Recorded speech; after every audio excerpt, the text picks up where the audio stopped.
Retornando aqui a parte de biotecnologia da nossa disciplina, hoje a gente vai falar um pouquinho sobre criopreservação de sêmen e embriões. Realmente vai ser assim uma pincelada, né? A gente vai falar das principais técnicas, aquilo que está mais em uso, o que é recomendado, o que é de fato, né, a criopreservação e quais são as possibilidades aí dentro das limitações que a gente tem a depender da espécie, né, daquilo que a gente pode fazer. Bom, pessoal, então quando a gente fala de criopreservação celular, gente, normalmente vem na nossa ideia a técnica de resfriamento, né, que vocês até já ouviram falar várias vezes nas nossas palestrinhas últimas aí da semana, né, enfim. E aí tem também a opção do congelamento, tá? Isso são as primeiras duas ideias que vêm na nossa mente, mas eu vou, até o final da aula, vocês vão ouvir sobre uma outra técnica que também é hoje muito utilizada. Bom, com relação ao resfriamento, né, o que ocorre? A gente submete a célula a temperaturas entre 4 e 15 graus Celsius, tá? Contanto, o tempo de conservação desse material é curto, podendo ser aí até no máximo 48 horas, certo? Com efetividade, né, segundo alguns trabalhos. E o congelamento, no congelamento, né, a gente precisa realizar uma curva de queda da temperatura. Não é tão só simplesmente você resfriar aquele material, né, aquela célula. Você precisa realizar um resfriamento seguido de um congelamento, ou seja, você precisa criar uma curva de queda de temperatura para aquela amostra, tá? Para então conseguir criopreservar aquela célula. Então, as temperaturas no congelamento podem chegar a menos 35 graus, tá? Durante o congelamento. E para conservar essa célula, a gente tem que submeter ao armazenamento em nitrogênio líquido em uma temperatura de menos 196 graus Celsius. Então, olha só, né, o quanto que essa célula, quanto que se modifica, né, o ambiente celular. Né? Então, temperatura lá, ó, de menos 196 graus. E aí, então, desta forma, com essa técnica, a gente consegue garantir um tempo de conservação que não é definido, tá? Muito longo, né? A gente sabe que tem muito material genético criopreservado de animais que nem estão mais vivos, né? Que já foram a óbito. E aí, pessoal, falando um pouquinho sobre, então, resfriamento, né? Vamos começar falando aqui daquilo que principalmente é trabalhado nesse tipo de técnica, que é o sêmen, né? Que se tem com eficiência, né? Para algumas espécies. Falando um pouquinho rapidamente da técnica com vocês, né? Antes de qualquer coisa, para eu conseguir resfriar uma amostra, eu preciso proceder à colheita, né? Que nada mais é do que todo aquele processo que a gente já discutiu nas aulas de andrologia. Né? Então, vou precisar de uma luva de palpação para eu fazer a avaliação das glândulas anexas, uma fita para eu conseguir avaliar perímetro escrotal, fazer a avaliação ali de testículo, né? Tubo coletor plástico graduado de 15 ml para eu fazer a coleta individual, né, de cada animal que eu queira coletar. Proteção, né, para esse tubo contra luminosidade, né? Então eu posso usar ali uma película de papel alumínio, né? Ou um containerzinho, né? Um mini containerzinho de isopor, né? Existem algumas empresas que fabricam material bastante específico para esse uso, mas a gente pode improvisar, né? Solução fisiológica para lavagem do prepúcio, a gente pode fazer com o próprio isopor, um cubozinho, né, para colocar no tubo antes que eu passe à frente. Mas enfim, a solução fisiológica, porque eu preciso fazer uma lavagem bastante assídua do prepúcio, né, para que não venha nenhum tipo de sujidade inviabilizando aquela célula que vai ser refrigerada. Seringa de 20 ml para eu proceder essa lavagem, né? Pipeta de infusão uterina também, né? Que serve para esse fim. Tesoura para limpeza daqueles pelos excedentes ali da região do prepúcio. E o eletroejaculador, no caso, se a gente estiver trabalhando aí com uma coleta mais limitada, né? Que não permite que a gente use vagina artificial e nem manequim. Então, recomendo o eletroejaculador. E isso também, pessoal, em função do tempo, tá? Com o eletroejaculador, a gente consegue muitas vezes controlar melhora a questão do tempo, principalmente quando a gente pensa em larga escala, né, em mais do que um animal para coleta. Quando eu vou colher mais do que um touro, por exemplo, ou um garanhão. Porque muitas vezes com a vagina artificial ou o manequim a gente fica meio refém da resposta fisiológica do animal ao estímulo, a monta, né? E então a ejaculação. Muitas vezes no primeiro ejaculado a gente não consegue volume suficiente, né? Então acaba que o eletroejaculador nos permite controlar um pouco mais a questão do tempo, tá? Porque você consegue garantir que por animal você vai ter ali 15, 10 minutos ali de tempo, né? No máximo.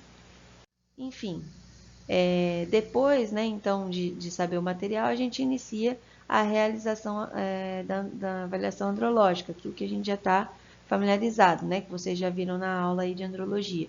Então, avaliação testicular, a avaliação das glândulas anexas por palpação retal, e aí procedo, então, à lavagem do prepúcio na sequência, né, corte dos pelos e a lavagem interna. Aí, pessoal, para a coleta de sêmen em si, né, utilizando o eletroejaculador, lembrar sempre que é importante a gente proteger o tubo da coleta contra a luz.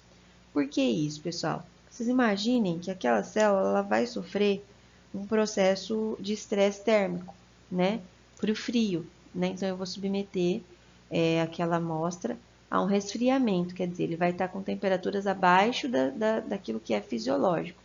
Imagine se antes disso eu submeta aquela célula a uma condição de estresse contrária, né, pelo calor. Então, eu vou aumentar o número de injúrias celulares e isso vai potencialmente inviabilizar a qualidade da célula e consequentemente, a capacidade de fertilização da mesma, né?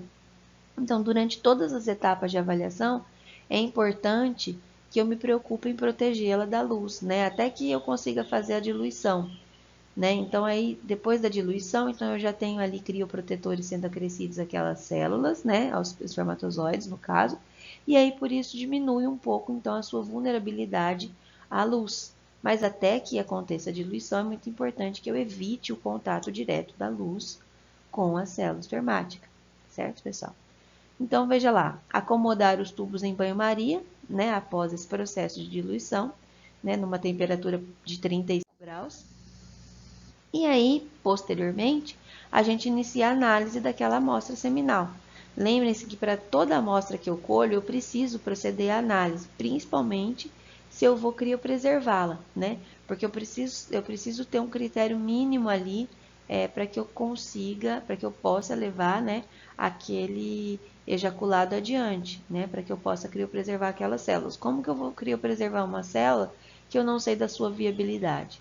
Né? Então, ela precisa ter uma viabilidade mínima para que eu possa criopreservá-la e garantir a sua eficiência no pós, na utilização pós resfriamento ou pós congelação, tá? Então, aí para isso eu vou utilizar uma lâmina, você já sabe, uma lamínula, câmara de Neubauer para fazer a concentração das células espermáticas naquele ejaculado, ponteiras, que são aquelas ponteirazinhas que a gente usa nas pipetas, tá? Para eu manipular mesmo as células, para eu conseguir trabalhar inclusive com os meios, né, de diluição ali, para eu medir a concentração dos meios que eu vou utilizar, né? Formol salino tamponado, né, para poder condicionar as células para fazer então análise de patologia, Eppendorf, tubo plástico de 50 ml, Becker, né, para eu fazer a diluição ali, ó, a mistura das soluções que eu vou utilizar, né? Paleta de invaso de sêmen, né, que pode ser tanto média de 0,5 ou fina de 0,25 ml, a depender da concentração e do volume do volume que eu vou utilizar, tá bom, pessoal? Bom, para que eu consiga fechar essas paletas, eu preciso trabalhar com uma massinha de modelar ou álcool polivinílico, né, que é um pouquinho mais caro, e gelos recicláveis, que é o que eu vou utilizar para manter aí a temperatura de refrigeração das minhas amostras já envasadas, tá bom? Então, balança de precisão também, né, para eu trabalhar com o preparo desse álcool polivinílico ou das soluções que eu vou utilizar para o resfriamento. Uma placa aquecedora para as minhas lâminas, para as vezes que eu preciso acondicionar, né, as amostras aí de análise. Banho-maria, né, que é para eu colocar justamente o meu material colhido nos tubos Falcons. Microscópio, para eu fazer as análises, né? O indicado é o contraste de fase, já falei com vocês, né? Ele faz com que a gente não precise de alguns corantes para análise de patologia, por exemplo, então isso facilita bastante a rotina. Pipetas automáticas, que a gente vai usar justamente para banhar, né, as células nos meios, né, nos meios diluidores ali. E caixas térmicas para eu refrigerar aquele sêmen que já está envasado, né? Existem caixas térmicas que são fabricadas justamente para esse fim. Então, essas são as mais indicadas, tá, pessoal? Ou ainda posso utilizar uma geladeira, né? Com um material simples, com uma caixa simples. Enfim, por fim, né? Eu preciso de um diluidor de sêmen, que pode ser um diluidor comercial também. Isso diminui aí a chance de erro. Quando a gente mesmo prepara o nosso diluidor, pode acontecer de haver contaminação no meio, a água, enfim, ou qualquer outro fator, né, que pode influenciar aí. Então, é muito interessante a gente trabalhar com diluidores já preparados comercialmente, tá? Porque são testados e tem controle de qualidade garantido. E ainda o mesmo diluidor com 6% de glicerol, né? Pode ser utilizado para sêmen refrigerado. Ainda é importante, então, gente, que a gente proceda à medição, né, do nosso volume do tubo coletor. Eu preciso saber qual que é o volume para eu poder calcular depois, né, a concentração das células. Faça o turbilhonamento, que é classificado de 0 a 5, né? Então, preconizo que a gente utilize 10 microlitros aí de ejaculado na lâmina, tá? Essa lâmina, lembrando, ela tem que estar na mesa aquecedora, tá? Ela tem que estar em 37 graus Celsius. E aí, utilize-se, então, de microscópio óptico, tá? Para fazer o turbilhonamento naquele aumento de 100 vezes, tá bom, pessoal? A motilidade espermática progressiva retilínea, eu preciso aferir, né? E o vigor, também de 0 a 5, utilizando-se aí 10 microlitros de ejaculado entre lâmina e lamina. Mais uma vez, lembrar que tem que estar aquecidinho, tá? Com aumento de 100 a 400 vezes.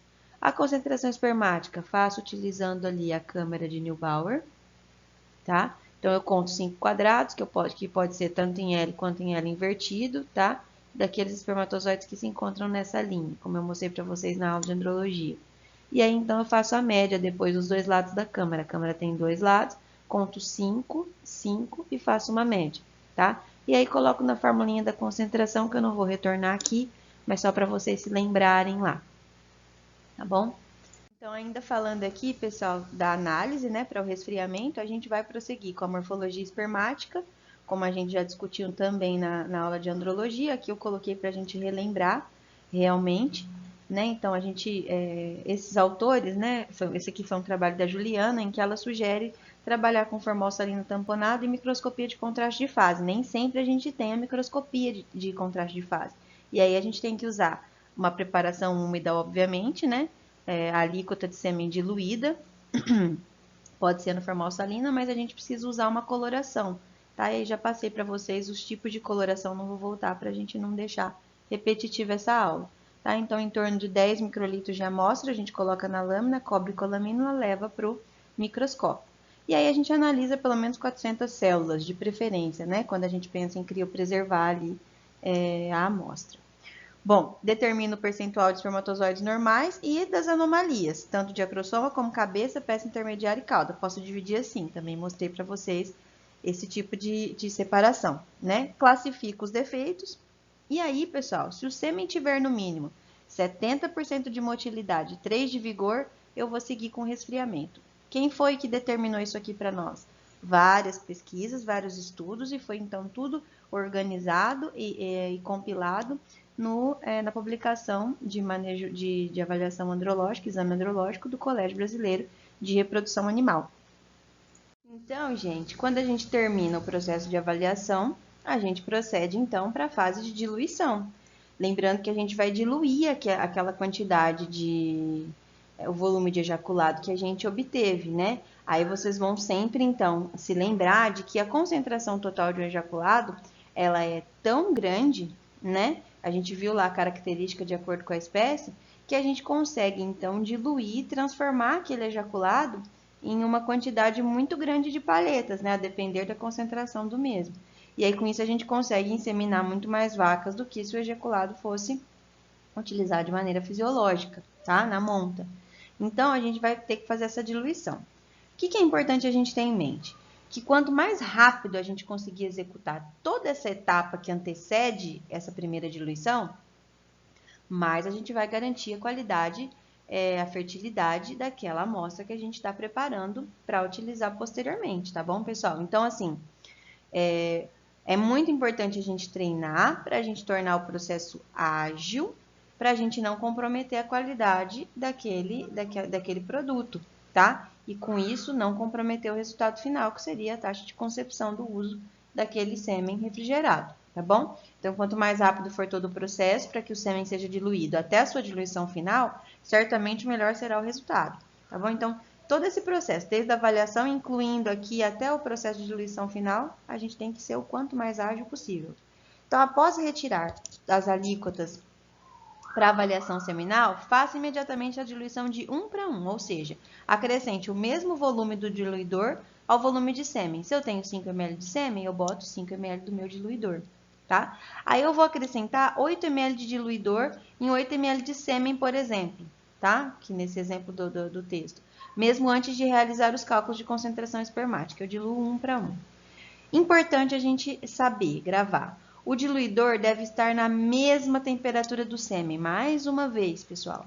Tudo tem que estar sobre a placa aquecedora para garantir que a temperatura esteja igual à do sêmen. Porque se a gente homogeneizar em um meio que está com uma temperatura abaixo ou acima, a gente começa a causar injúrias teciduais àquelas células, certo?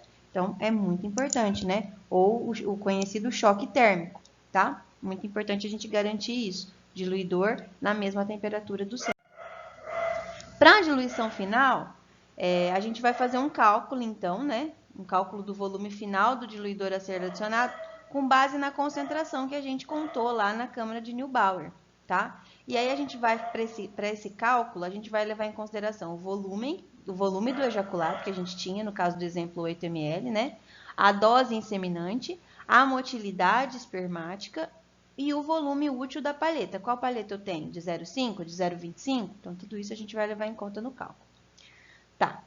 Então, total de células móveis é igual a concentração vezes o volume de ejaculado vezes motilidade. É assim que eu calculo quantas células móveis eu tenho naquela amostra. Número de doses. Eu pego esse valor, total de células móveis, dividido pela dose inseminante por paleta. É 0,5?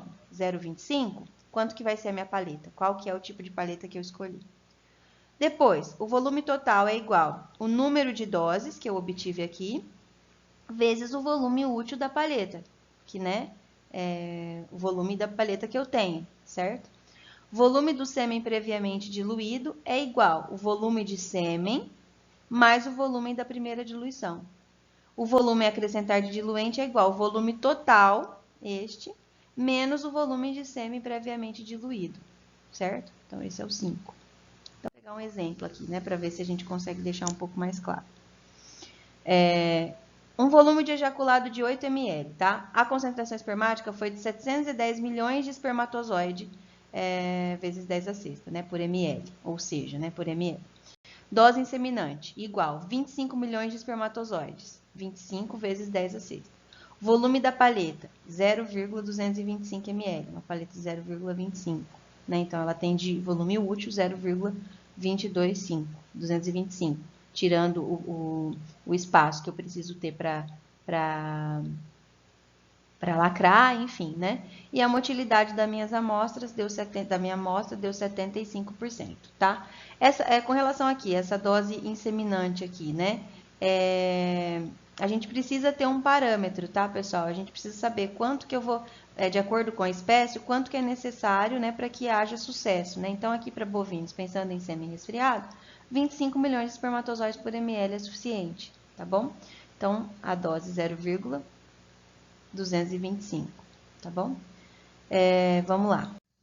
Continuando. Então, vamos lá. O total de células móveis, né? Que seria a primeira conta que a gente teria que fazer. 710, que a gente obteve lá na contagem, vezes 0,75, vezes 8, tá? Então, quanto que dá? 426, 107 milhões de espermatozoide.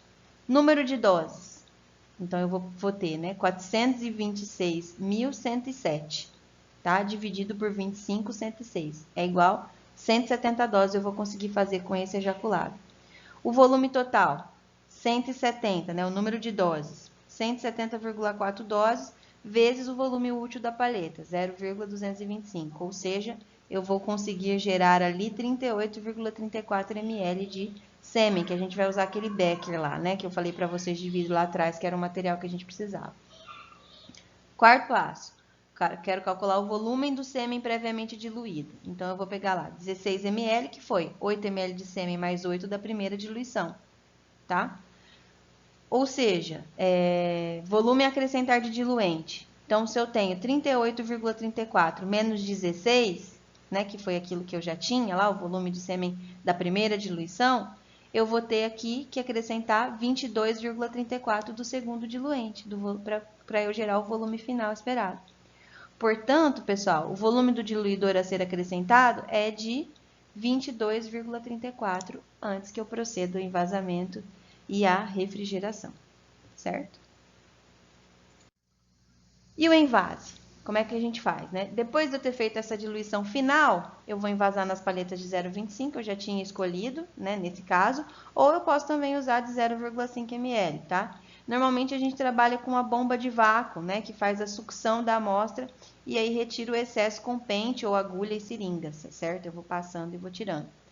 Vou secar as pontas e fechar as paletas, pode ser tanto com massinha de modelar ou com álcool polivinílico que a gente já falou lá atrás, tá bom?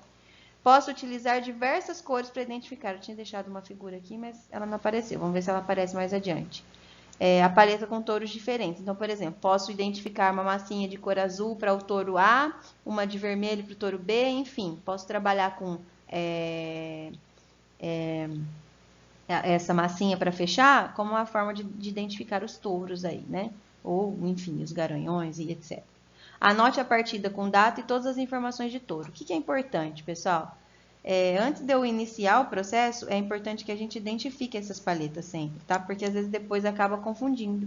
Então, é importante que eu já separe as paletas de um determinado touro ou garanhão, identificando com o número do touro, número de registro e a raça, tá bom? E qual foi a partida se eu fizer mais de uma coleta naquele mesmo animal. Bom, então aqui, ó, essa é a imagem, né? Então aqui para vocês verem, isso aqui é a massinha de modelar, tá? Olha lá que bacana. A gente faz ou na placa, ou faz um compridinho aqui, ó. E aí fecha, né? Segura aqui por pressão, a gente não vai liberar a amostra de sêmen que tá aqui dentro. Coloco aqui na plaquinha com a massinha e aí ele fecha as paletas, tá certo? Bom, com relação ainda agora à utilização de caixas específicas para transporte, né? Que isso é um ponto que gera bastante discussão. É muito comum que a gente encontre, principalmente quando se tratando de propriedades menores, né? As pessoas utilizando caixas de isopor com gelo seco. É errado, professora? Não, não é errado, desde que você mantenha as temperaturas apropriadas para tal, né? Então, assim, ó, o que a gente faz, né? O que é preconizado? Que depois que eu envasar e fechar as paletas, eu coloque as mesmas em caixas para refrigeração. E aí eu posso já usar os gelos recicláveis. Escolho a caixa que melhor se adapta à minha condição. E a gente tem que lembrar que o volume que está dentro da caixa deve ser igual a 100 ml, ou seja, completar com água a quantidade para 100 ml, para que a curva seja correta e chegue até 5 graus após um método de refrigeração de 5 horas. Não posso abrir a caixa antes desse período, porque senão eu não vou ocasionar esse resfriamento, né, de até 5 graus em 5 horas. Se possível, eu posso abrir a caixa novamente no momento da internet, da IATF apenas, desculpa. Importante, os gelos recicláveis específicos devem estar bem congelados, ou seja, eles têm que ter pelo menos 24 horas de freezer. E é importante que essas minhas paletas não entrem em contato com ele, né? Então, a gente tem que evitar que a paleta encoste diretamente no gelo. A temperatura ali é superior ao que é o ideal, tá? Pode congelar a amostra de uma forma rápida, causar injúrias irreversíveis na célula, tá bom? Exemplo, se existem 300 doses de 0,25, temos um total de 75 ml. tá? 75 ml. Complete com 25 ml de água, isso é para que a caixa faça a curva corretamente e mantenha as palhetas a 5 graus. Então, vocês lembrem que sempre o volume de líquido dentro de uma caixa de refrigeração tem que ser de 100 ml para que eu consiga chegar em 5 graus Celsius em no máximo 5 horas, tá? Se eu estou transportando 300 doses de 0,25, eu tenho ali 75 ml. Se eu não colocar nenhum líquido naquela condição e jogar os gelos, o que vai acontecer? Eu vou antecipar a minha curva de resfriamento. E isso pode causar injúrias irreversíveis na célula também. Então, por isso é importante a gente completar com o líquido, né? Transformando aquele volume total em 100 ml, né? Então, olha lá, se eu tenho 75 ml, completo com 25 ml de água, e aí eu consigo favorecer a minha curva de resfriamento, tá bom, pessoal? Bom, ou ainda eu posso utilizar a geladeira, tá? Isso é tido como método 2. Coloco as palhetas na geladeira sobre um papelão ou isopor, mas nunca direto na grade. Outro ponto importante. Deixo na geladeira até o momento da utilização, quando então são transportadas, né, o mais rápido possível para um isopor já refrigerado. Esse isopor tem que estar pronto, ou seja, a caixa deve estar na mesma temperatura que aquela geladeira de onde eu tirei as amostras. Tá? E aí essa caixa é que eu vou levar para onde vai ser feito o meu manejo de ETF. É um pouco mais difícil de controlar nesse caso, tá? Porque a gente não tem exatamente como saber a temperatura da geladeira em todos os seus pontos, né? Às vezes em cada ponto eu tenho uma temperatura específica. Então fica um pouco menos controlado esse ambiente aqui, pessoal. Mas é uma forma, né? E para utilizar, né, esse semi-refrigerado? As palhetas do semi-refrigerado, elas têm que ser mantidas a 5 graus, a gente já falou, até quando ela for utilizar. Quer dizer, quanto menor for o período de estocagem e quanto menor for essa variação, né, de temperatura, mais prenhez eu vou ter proveniente daquele semi-refrigerado. Aí, uma vez que eu estou apta a utilizá-lo, estou no curral de manejo, quero inseminar as vacas, ou a égua, né? Retiro a paleta da caixa e monto o aplicador. Não precisa descongelar. Eu não preciso ter um descongelador, como é o caso de quando eu trabalho com semi-congelado, e a gente vai ver mais adiante, tá? Porque não teve processo de congelação. Então, ela vai voltar à temperatura ambiente, uma vez sendo depositado no útero da fêmea, ele vai restabelecer a temperatura corpórea daquela fêmea, certo, pessoal? Então, não precisa se preocupar com o descongelador. Importante, cuidado com a temperatura da caixa térmica, aquela que eu vou carregar as coisas da geladeira, o sêmen da geladeira até o curral. Pois, se eu ficar abrindo e fechando ela toda hora, aquelas palhetas que vão ficando por último lá, vão começar a perder qualidade, porque a temperatura ali vai começar a aumentar gradativamente, tá? O recomendado é retirar cerca de 5 palhetas e colocar as outras no isopor, que contém gelos recicláveis igual da primeira caixa. Então, por exemplo, quando eu tiro 5, eu pego as demais e volto para uma caixa que não foi aberta, que está na temperatura original da primeira caixa. Tá? Justamente também para elas não ficarem mais geladas do que o ideal. Então, é um manejo bem chatinho, mas é importante que seja feito seguido à risca. Tá? Lembrando mais uma vez, evitar o contato direto das palhetinhas com o gelo. E aí, pessoal, com relação ao transporte e armazenagem, essa aqui é uma caixinha, um exemplo bem simplificado, tá? De uma caixa específica, a gente coloca lá 2 barras de gelo reciclável, né? Um compartimentozinho no meio aqui com líquido para completar o volume e as palhetas, tá? Então, tá aqui um tubo Falcon de 15 ml. Como eu falei, esse trabalho é o trabalho da Juliana. Juliana foi uma das pioneiras a trabalhar com refrigeração do sêmen bovino. Faz um trabalho muito especial lá na Embrapa Pantanal, lá em Corumbá, amigona minha. Também recebe estagiários, tá, pessoal? Para quem tiver interesse. Bom que vocês vão ver uma realidade totalmente diferente do que tem na região aqui de Brasil Central. Pantanal realmente, parece um outro país, né? A realidade é outra. E é importante a gente ter essa visão também. Então, ela tinha um trabalho bastante legal, bastante interessante lá. O marido dela é veterinário de campo, é consultor, eles têm uma empresa. E ela trabalhou com ele um tempo, ela fez mestrado e doutorado em Jabuticabal. E eu a conheci na Exalc quando ela foi para o pós-doc lá. E foi aí que ela desenvolveu essa técnica de resfriar para bovinos, tá? Sempre gosto de falar do trabalho dessas pessoas, porque, como eu sempre falo, são as nossas inspirações. E aí ela fazia um trabalho bem difícil em algumas fazendas no Pantanal. Quando vocês forem, se algum de vocês for resolver fazer estágio lá, vocês vão conhecer um pouco da história, mas eles iam normalmente, o veterinário ia normalmente apenas em dia de IA, né, de IATF. Então tinha um avião que levava lá no curral, porque tudo alaga, né? Então você não consegue chegar. Então tinha uma dificuldade grande de carregar os botijões de sêmen congelado, enfim. E aí algumas propriedades usavam touros de propriedades das mesmas propriedades, né? E tinham os touros, né? Ou de propriedades vizinhas, e aí ela conseguia colher esse sêmen, refrigerar, e o transporte era bem mais facilitado, né? Além de você não ter que levar descongelador. E ela conseguiu bons índices lá, tá? Há algumas controvérsias, em outros experimentos não necessariamente os índices foram tão bons. Então, assim, ainda existem algumas ressalvas na indicação da refrigeração, né? A congelação ainda é um pouco mais, o congelamento ainda é um pouco mais bem aceito e indicado, né? Até porque a gente consegue fazer transportes em distâncias maiores, né? E manter viáveis essas amostras de sêmen por muito mais tempo. Então, isso faz com que o congelamento seja super interessante, né? Muito mais interessante a nível global.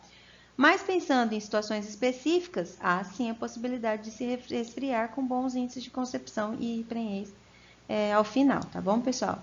Fiquem à vontade aí para estar lendo os trabalhos dela. Se digitarem também pelo nome, vocês vão ver uma série de estudos que ela desenvolveu. E com relação às desvantagens, acho que até já devo ter falado ali, né? Mas só para fixar, então, o resfriamento ele possibilita um período curto de manutenção e viabilidade do sêmen, pessoal. Então, talvez esse seja um dos grandes entraves aí do uso dessa técnica, principalmente pensando em bovinos. E por que a gente fala isso? Porque em equinos, né, a gente vê aí pelos trabalhos, né, que há uma sensibilidade pelos exemplos técnicos, né, pelos relatos, enfim, que há uma dificuldade em manter a viabilidade espermática da célula do espermatozoide equino congelado, tá? Pós-descongelamento. Então, a refrigeração tem sido uma alternativa, tá? Para viabilidade seminal em equinos, né? Então, para a gente conseguir fazer IATF, né? Inseminação artificial, enfim. Então, se mantém, né, pela técnica de resfriamento, alguns problemas de durabilidade e transporte das células, né? Aquilo que a gente falou, né? Com a congelação, o congelamento, né, a gente consegue manter, né, uma durabilidade muito estendida para as células, né? Então, isso possibilita transporte, importação, exportação de amostra, né? Isso fez com que crescesse muito a IATF, muita inseminação artificial de um modo geral em todas as espécies, né? Principalmente nos bovinos, né? Dos quais nós somos detentores aí da maior produção, né? Atualmente. Então, pessoal, o resfriamento ele deixa a desejar nesses pontos, né? Não que ele não deva ser utilizado, pode ser que algum dia vocês possam precisar e por isso é importante a gente conhecer, tá bom? Bom, tendo falado de resfriamento, a gente passa para o congelamento celular, tá? Então, vamos começar com uma teoria bem basicona aqui para a gente situar, né, a nossa mente e depois a gente passa adiante com a técnica em si. Mas, enfim, existe uma teoria já muito conhecida, né, que é a chamada teoria da adaptação de um indivíduo, né, a um ambiente.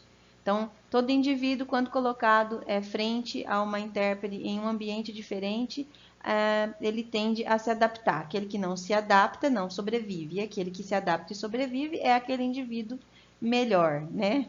Aquele que melhorado geneticamente, selecionado pelo meio, tá? Então, existem, como eu já falei, melhorado geneticamente, algumas modificações no DNA da célula sob uma condição adversa, para que do organismo, para que ele consiga se manter vivo, né? A gente viu isso com Darwin. Vocês se lembram disso lá do ensino médio? Se não se lembram, agora se lembraram, né? E a mesma teoria do organismo ou do indivíduo vale para as células, pessoal. Então, vocês imaginem que uma célula é a mesma coisa, né? Uma célula num ambiente adverso, diferente daquele que ela estava acostumada, ela vai sofrer modificações de DNA para tentar sobreviver, ela e da vida isso, tá? Com todo mundo é assim, inclusive com as pequenininhas células que compõem o nosso corpo e o corpo dos animais, tá? Então, O congelamento, né, é uma condição adversa celular e a célula se modifica para conseguir se manter, tá? E o congelamento em si, o que ele faz? Ele atrasa em anos quaisquer destas alterações aqui de modificações, né, que poderiam ocorrer quando em um meio de cultura. Essas alterações, elas são dispensáveis para os laboratórios de cultura e de células e os grandes bancos mundiais fornecedores de linhagem. O que ocorre então, pessoal, para vocês entenderem? Aquela célulazinha posta em cultura, geralmente ela é congelada em nitrogênio líquido em uma temperatura de menos 196 graus Celsius, tá? Nessa temperatura, tudo aquilo que poderia acontecer, todas as reações bioquímicas que aconteceriam naquela célula, paralisa. E aí não há alteração naquela cultura criopreservada, ela se mantém ali ao ponto onde ela foi criopreservada. O procedimento mais utilizado é esse daqui, ó. Gravem esse nome, é o nome que vocês vão ouvir até o final dessa aula. O congelamento celular lento. Tá? Esse processo confere, então, uma diminuição da temperatura de forma vagarosa, devagar, né? Acarretando a solidificação da água. Ou seja, a água entra em estado sólido, congela, óbvio, né? E dessa água, né, que se encontra no meio de cultura. Então, tudo aquilo que for líquido que está naquele meio ao qual eu condicionei, né, condicionei o congelamento, vai se solidificar, tá bom? Isso aumenta a concentração de soluto fora da célula. Lembrem-se, solvente e soluto. Soluto, parte sólida, solvente, parte líquida. E faz com que a água saia através do processo de osmose. Então, tudo aquilo que eu imaginei uma célula, né? A célula, ao ser congelada, ela vai ter uma quantidade de soluto maior por dentro e a água toda vai sair de fora dela, tá? E aí ela se congela. A saída da água da célula faz com que ela murche. Então, antes eu tinha uma célulazinha assim, o núcleo. Congelei, agora eu tenho uma célula assim.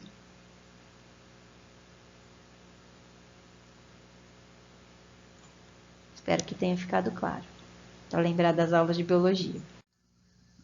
E aí eu fiz uma ilustração, ó, tinha até esquecido que eu tinha botado essa fotinha só para vocês entenderem, né? Aqui eu tinha uma célula a 37 graus Celsius e aí quero congelá-la, 4 graus Celsius, tá?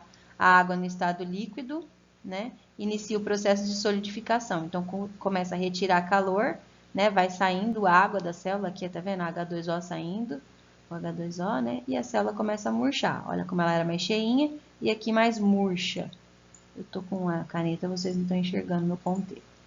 E aí até que, ó, 4 graus, menos 6 graus, menos 30 graus, olha que murchinho, menos 15 graus, né? Então, nesse momento aqui, ó, há uma estabilização dos cristais de gelo intracelulares aqui, e aí a gente tem já uma célulazinha congelada.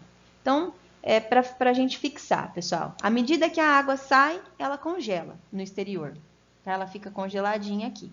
Nesse processo, a água do meio é congelada, formando cristais, e eles se organizam no exterior da célula. A formação desses cristais e a reorganização no exterior da célula leva ao rompimento da membrana celular. Então, se rompe isso aqui, tá? E muitas vezes pode matar a célula. E aí, isso impede se a gente fizer isso de forma muito rápida, né? Isso pode acontecer, tá? Então, por exemplo, se a gente pegar essa célulazinha aqui de 37 graus e jogar ela a menos 15 imediatamente, o que pode acontecer? Isso aqui vai acontecer de uma forma tão rápida, essa saída da água, que a célula vai quebrar, a membrana vai quebrar, vai lisar. E aí isso é irreversível, um dano irreversível na célula. Quando a gente faz isso de modo lento, que é o que vocês estão vendo aqui, fazendo uma curva de temperatura, deixa eu desenhar, porque a gente vai falar de curva várias vezes. Então, tá aqui, ó. Eu tenho lá 37 graus, aí eu caio para 4, aí eu caio para 6, aí menos 30 e menos 15, tá? Isso a gente chama de curva, tá? De congelamento lenta, tá bom? Então, se a gente não possibilita essa curva lenta, corre o risco da célula quebrar a membrana e a gente perde a célula. Como a gente vai fazendo isso de forma devagar, ela tem tempo de ir se reorganizando, reestruturando a sua membrana, sai um pouquinho, congela. Sai mais um pouquinho, congela e ela se reestrutura. Sai mais um pouquinho, congela e ela se reestrutura. O congelamento celular lento impede a perda da estrutura celular e a morte da célula, tá bom? Possibilita que a gente congele a célula sem causar maiores danos, tá bom? Prosseguindo. E aí, pessoal, para que a gente consiga fazer isso aqui, a gente tem que usar esses indivíduos aqui, coleguinhas, né? Que são chamados crioprotetores. Que são eles, ao pé da letra? São substâncias que, quando em diferentes ações, né, de mecanismos moleculares, tornam a membrana das células protegidas daqueles cristais que se formaram lá. Vamos desenhar. Então, vou pegar aqui, vou pegar um vermelho mais forte e vou desenhar uma célula, bonitona. Muito bem, aqui eu vou botar o núcleo dessa célula bonitona. Um núcleo meio centralizado, mas é assim que é a vida, né? E aí, aqui, os cristais de gelo que se formam.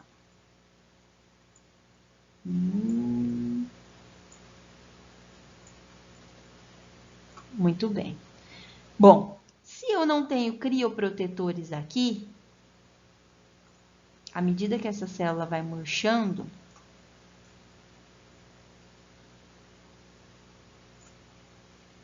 o número desses cristais vai se aumentando, a densidade deles vai se aumentando, e eles podem lisar a membrana celular, como vocês estão vendo aqui, ó. Tá vendo que ele vai abraçando a membrana?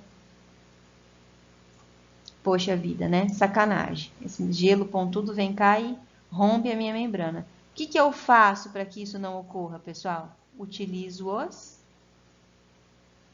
crioprotetores. Aí, o que acontece? Eu não vou ter uma célula mais lisada, tá? Então, ela vai estar... Que núcleo feio, pessoal, mas vocês estão entendendo, né? Protegida, tá? Esses cristais vão chegar ali e vão ser bloqueados. Vou pôr o crioprotetor aqui em volta.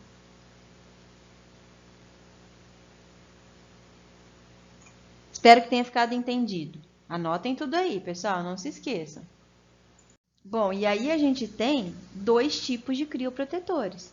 Os que são chamados penetrantes e aqueles que são conhecidos como não penetrantes, tá? Fiz um desenho com um crioprotetor X lá atrás. Agora a gente descobriu que a gente vai ter dois tipos. Isso vai variar, né? Se ele vai ser penetrante ou não penetrante, varia de acordo com a capacidade que ele tem de atravessar a membrana plasmática.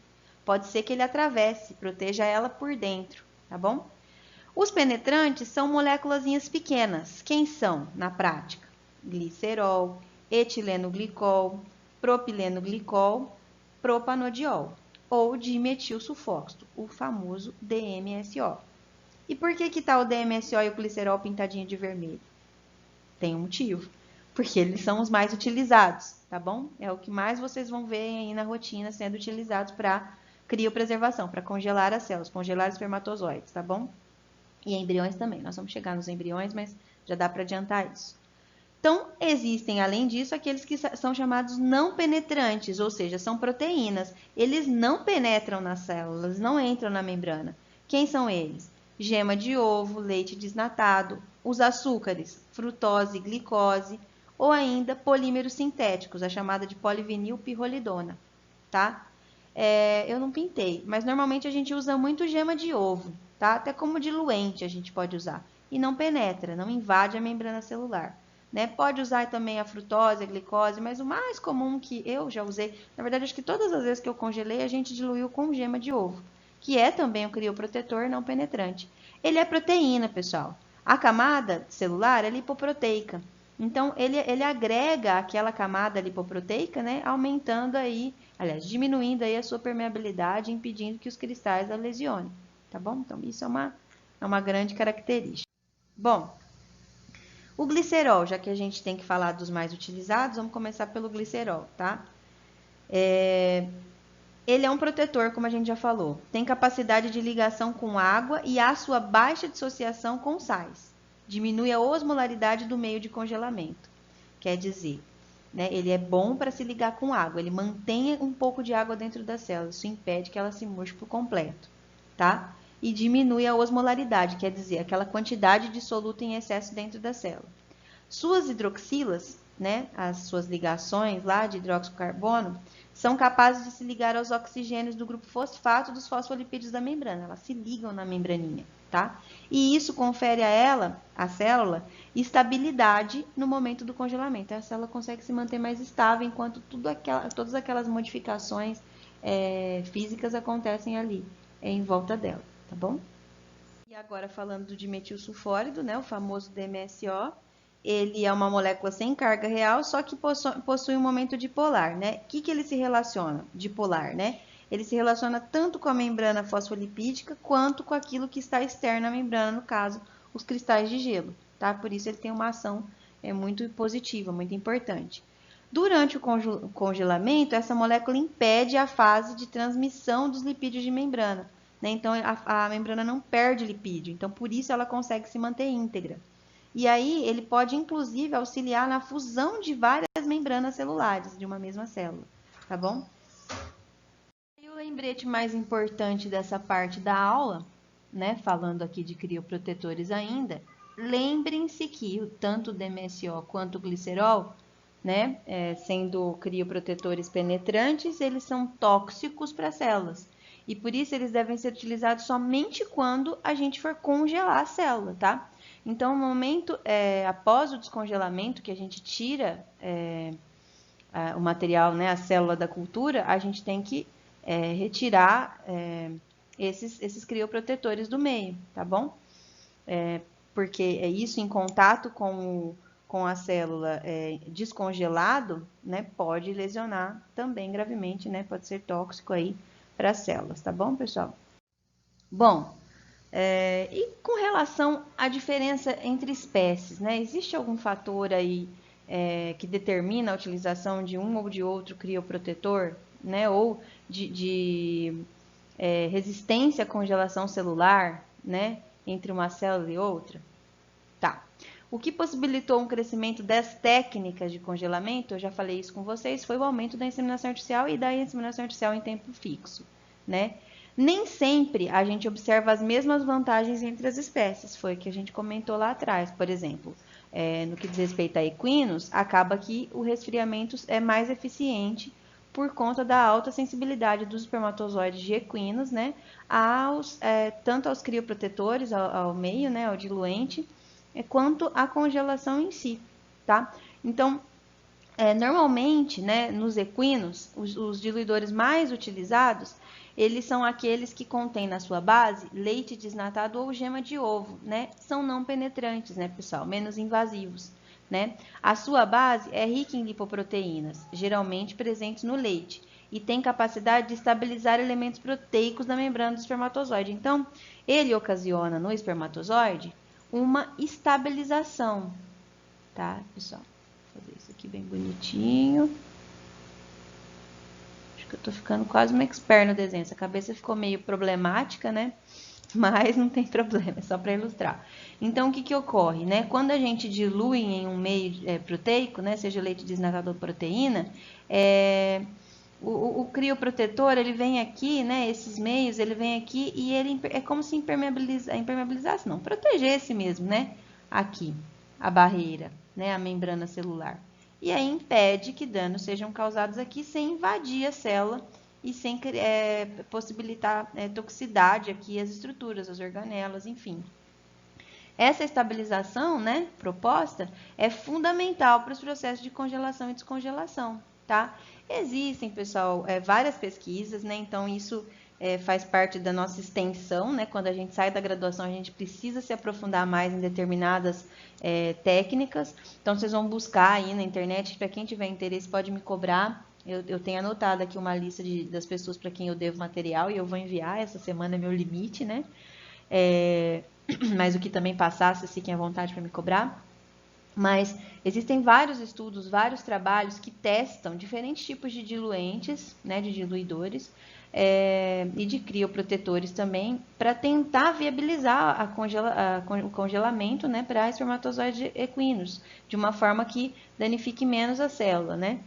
E isso não para, né? Então, a cada dia as pesquisas avançam mais, novos meios são descobertos, novas formas, né, de proteger as células das crioinjúrias e também da toxicidade dos crioprotetores também modificam, né? A gente sabe que a dieta, ela modifica a membrana celular, então muitas vezes pode também possibilitar uma maior possibilidade de criopreservação à célula daquele indivíduo, né? Então existe uma série de possibilidades aí que, mesmo que a gente quisesse, seria assunto para 6 meses de aula, né? Só isso, só esse assunto. Então a gente realmente tem que buscar na literatura paralela e aí a gente vai acabar encontrando algumas respostas. Então, quando a gente fala, porque muitos de vocês até me perguntaram, mas professora, né, uma patologia X, a indicação seria criopreservar, né? Mas criopreservar sêmen equino, né? Será que isso é possível? Até mandei uma pergunta para vocês, né, de um garanhão que tinha alguns problemas de fertilidade. Alguns ficaram na dúvida sobre indicar ou não a criopreservação pós-tratamento, né? E aí, às vezes, quando a gente escuta que não é tão bom, a gente já desabilita essa possibilidade. A gente não pode fazer isso, a gente tem que buscar possibilidades, né? Então, existem algumas possibilidades, né? Obviamente, a eficiência é menor, né? Como eu já falei, ainda, mas pode se tornar possível, né? Então, a gente tem que estar sempre de olho e atualizando. Então, gente, ainda que não seja, né, a técnica mais utilizada, né, em equinos, a gente tem que falar de quais são os principais crioprotetores para essa espécie, tá? Então, a gente tem lá os penetrantes, propilenoglicol, etilenoglicol, a acetamida e outras amidas, né, o 1,2-propanodiol e também o DMSO, que eu mencionei para vocês lá, falando de bovinos. Aqueles que são não penetrantes, né, as proteínas que podem estar presentes no leite e na gema do ovo, como eu falei para vocês, são os mais utilizados. Açúcares como lactose, manose, frutose, rafinose, trealose. E polímeros sintéticos também, né, como a polivinilpirrolidona, desculpa, e o metilcelulose, tá bom? Isso tudo está descrito nesse artigo aqui de Arman e Piquet em 1987. Bom, com relação à técnica, mesma coisa, tá, pessoal? Mesma coisa do resfriamento. A gente vai fazer um repeteco resumido aqui. Vou avaliar volume, cor, odor, pH, turbilhonamento. Depois, faço, então, a minha análise microscópia, em que eu vou abordar, né, a avaliação da motilidade individual, do vigor e das patologias espermáticas, certo? Depois disso, a gente dá início, então, como a gente fez lá no resfriamento, né, de primeira diluição do sêmen. Então, a gente vai realizar essa diluição, né, em 2 etapas, como eu mencionei lá para vocês. Então, na primeira etapa, metade do volume em diluidor não glicerolizado, quer dizer, não vou utilizar o glicerol nesse primeiro momento. Então, a gente pode usar o trigema, que a gente chama, né, a gema de ovo ou leite. Como eu falei para vocês, normalmente a gente usa mais o trigema, que é o ovo, a gema do ovo. E na segunda etapa, assim como a gente fez no resfriamento, a gente vai usar, na segunda etapa de diluição, aquele diluidor com crioprotetor, que seria o diluidor glicerolizado. Tá? Isso vai depender, eu usei aqui o glicerol para esse exemplo, mas vai depender de qual crioprotetor que eu escolhi, tá bom? Para eu utilizar aqui. Os diluidores da primeira etapa, como eu falei, gema de ovo citrato homogeneizado com leite integral desnatado acrescido de antibióticos é o que a gente sugere, né? Esse é esse que eu mencionei para vocês, que falei o nome, o famoso tris gema. A gente consegue comprar isso também, né? Comercializado esse tipo de diluidor aqui, a gente não precisa preparar. Também dá para fazer o preparo no laboratório, tá? Mas a gente acaba comprando pronto, que elimina uma etapa aí, um trabalho, tá bom? E garante, né, a qualidade desse diluidor, para que a gente não acrescente mais um nível de possibilidade de problema aí na nossa amostra. E aí, pessoal, quais são as qualidades, né, de um bom diluidor? Falando de técnica, a gente precisa saber como que eu vou eleger qual que é o melhor diluidor para as amostras que eu estou trabalhando. Bom, ele tem que ter ausência de toxidez, né, para os espermatozoides, obviamente. Tem que ter um pH favorável à sobrevivência dos mesmos. Ter uma pressão osmótica igual à do sêmen, então as molaridades tem que ser igual. Por que isso? Porque se tiver maior osmolaridade, vai puxar a água dos espermatozoides. Se tiver menor, a água vai entrar nos espermatozoides. Então, tem que ter uma osmolaridade igual.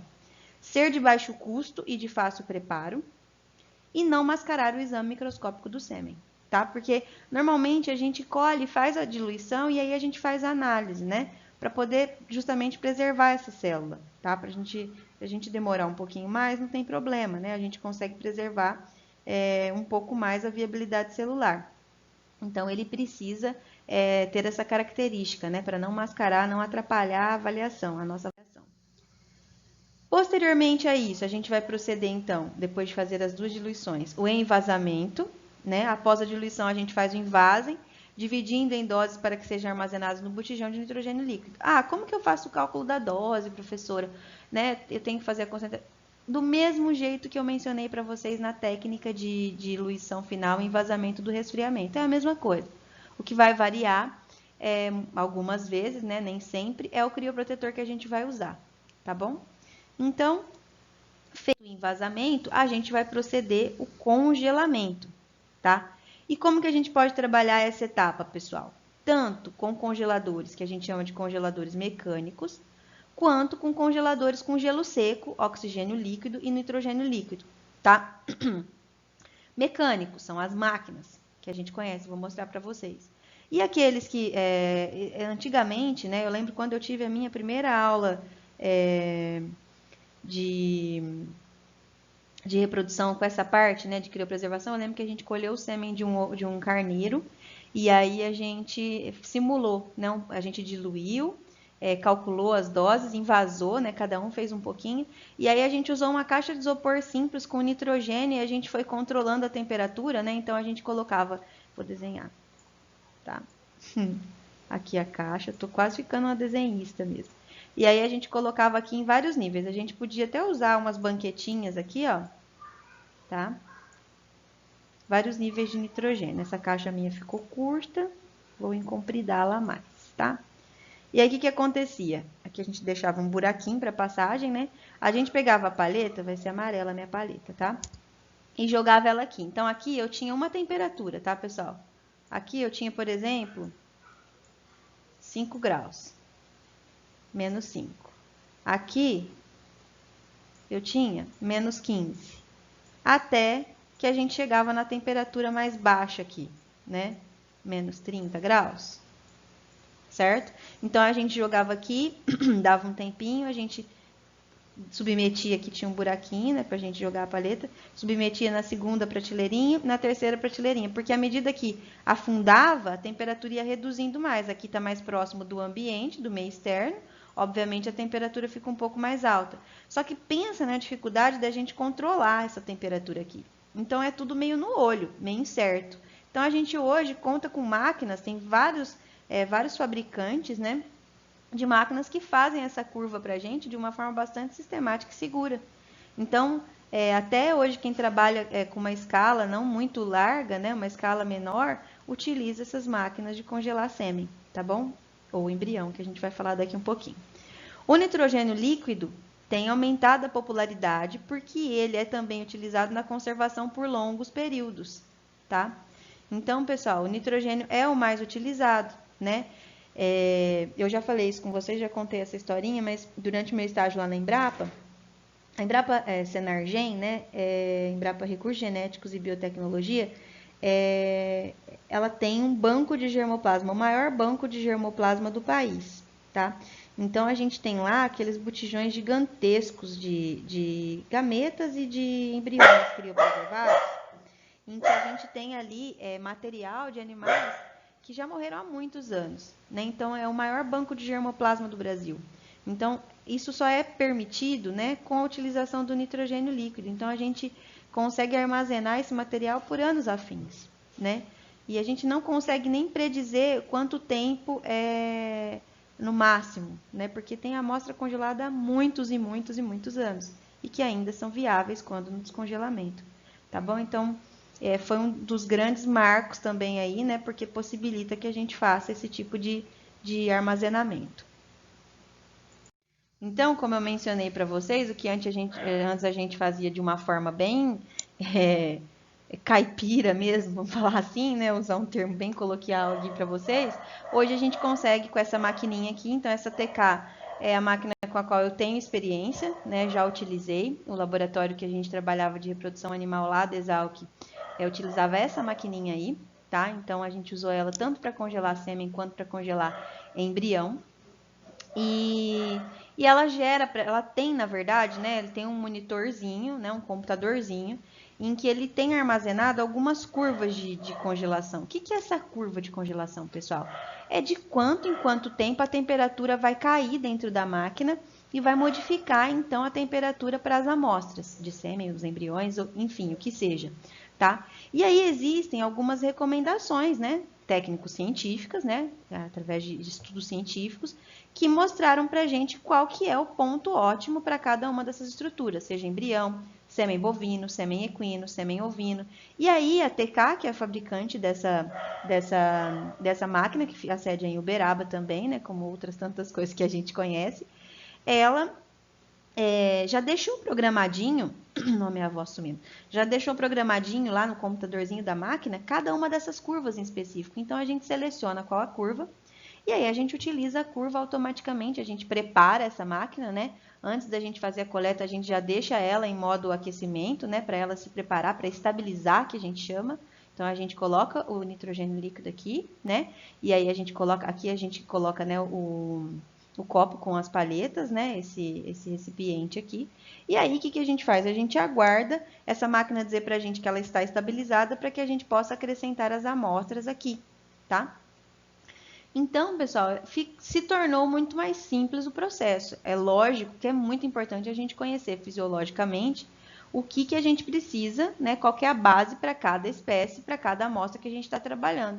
Tá? Então, existe uma tabelinha para isso. Existem, obviamente, artigos que são publicados a cada ano, mostrando para a gente o que é um ponto ótimo para determinada célula dentro de cada espécie, né? E a gente pode modificar também. Aqui tem os registros, só que a gente pode modificar, por exemplo, a primeira queda de temperatura vai ser a -5, né? Vamos colocar.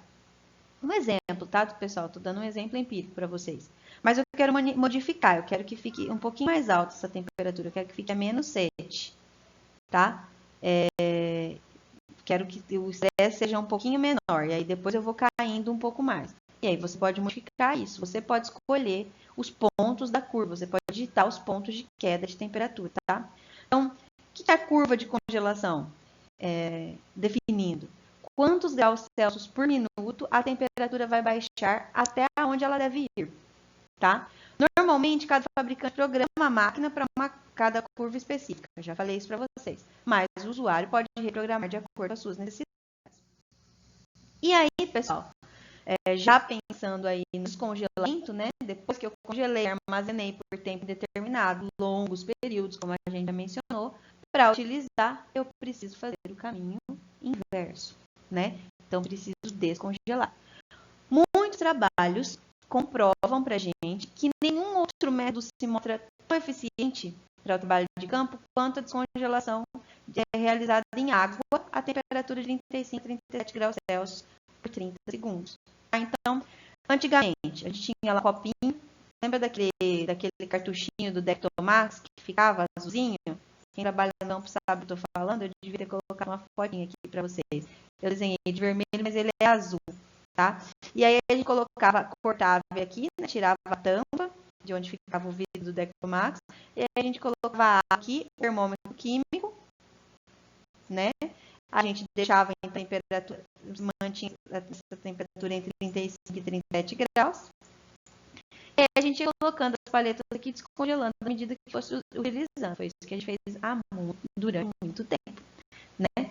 E aí, pessoal, vou mostrar para vocês que são as possibilidades de hoje. Mas, enfim, estudos bem recentes da professora Letícia, lá da UFG, para quem quiser fazer isso com ela, é uma professora maravilhosa, amiga minha, a gente fez experimento simultaneamente, mesmo grupo de fases aí, né? Do meu mestrado, ela está no doutorado, ela é um pouquinho mais veterana aqui. Em estudos mais recentes, né, que ela desenvolveu, inclusive a gente trabalhou de forma simultânea, né? Ela mostrou que o descongelamento simultâneo, no descongelamento simultâneo, então, para vocês entenderem sobre o que eu estou falando, eu tenho aqui o descongelador, tá? E aí lá na fazenda, põe a tempo, como eu tenho um lote, às vezes, de 100, 150 vacas para eliminar, tá? pensando em gás de corte, tá, pessoal? O que eu faço? Pego o meu descongelador e coloco aqui 10 paletas. Tá? Vocês imaginam que são paletas bonitinhas, eu não consegui desenhar, tá? Aí eu coloco essas 10 paletas aqui e vou usando por uma para terminar o lote. Para eu ganhar tempo, para não ter que parar durante 30 segundos para inseminar a próxima vaca. Ganhar tempo no meio. E aí ela fez um experimento, aliou em outras coisas, se as últimas paletas desse lote de 10 que eu joguei dentro do descongelador ficariam prejudicadas, quer dizer, determinariam menores taxas de consumo que as primeiras. Eu observo que sim, yes, é ruim. E aí, pessoal, a gente costuma preconizar, se vocês conversarem com técnico de campo geral, serviu de base para várias empresas, né? Toda vez que a gente fala com um técnico, um vendedor, alguém que comercializa sêmen, talvez eu até tenha contado isso naquela palestra dele, ele costuma também bem nessa técnica, também estava nesse experimento junto na época, que a gente marcou pra gente. A gente costuma recomendar os aqui 5 tá? Para justamente evitar que as últimas 5 sejam responsáveis pelo meu risco, por exemplo, ao invés de ficar em 60%, ficar em 45%. Diminuir o índice de construção dentro do lote. Então, aqui é a recomendação, certo? Esses são os equipamentos que eu falei para vocês. Eu tenho muito equipamento aqui. Inclusive, quando eu fui para os Estados Unidos, tempo até trouxe para um colega que gostou muito do equipamento, comprou lá, é mais barato. E esse daqui é um equipamento que é feito pela WTA, né, que é uma empresa parceira aí, e que hoje faz parceria com a Alta, mas existem outros, né, que são assim, parceria com a ABS também. Enfim, tem vários congelados aí no mercado.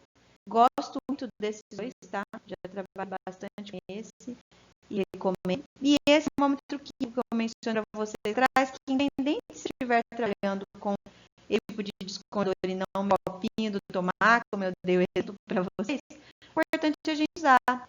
Isso é um computador, gente. É um termoeletrônico. Se eu tenho uma queda de temperatura no curral, não tenho uma dor na hora, ou numa bateria com um adaptador para fazer funcionar, eu perco meus riscos, tá? Então, porque é sempre importante eu trabalhar simultaneamente com um termômetro químico. Esse tipo de modelo aqui, eu não tenho certeza se esse aqui tem.